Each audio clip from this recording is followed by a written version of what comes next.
Now on to Boeing. It will also be facing intense scrutiny from investors when it publishes its results for the past year later today. This comes more than 3 weeks after the door plug on a 737 MAX 9 fell out, forcing an emergency landing.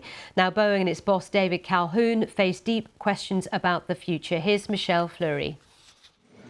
Boeing's 737 MAX 9 returned to service last Friday. This Alaska Airlines flight leaving Seattle for San Diego was full, weeks after a door panel blew out on another MAX plane in its fleet mid-flight. Passenger Virginia Cavney was on her way to see her family. Thoughts go through your mind, but you have to hope that people learn from their mistakes.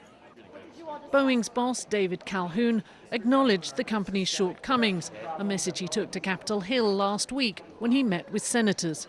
We're going to talk about transparency and responsibility, and that'll be it. So thank you very much. Thank you very much. For Michael Stumo, it's not good enough. This is a Boeing leadership problem. His daughter, Samia Rose Stumo, was killed when a 737 MAX 8 crashed in Ethiopia a year after a similar crash in Indonesia.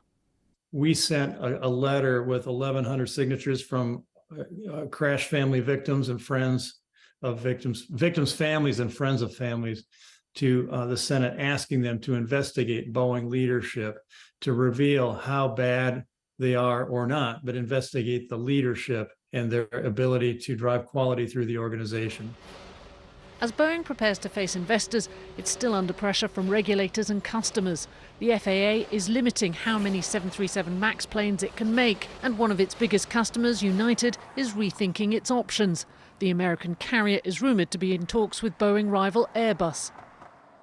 Despite the safety crisis, a lawyer for family members of passengers killed on a MAX plane in Ethiopia says Boeing is too big to fail.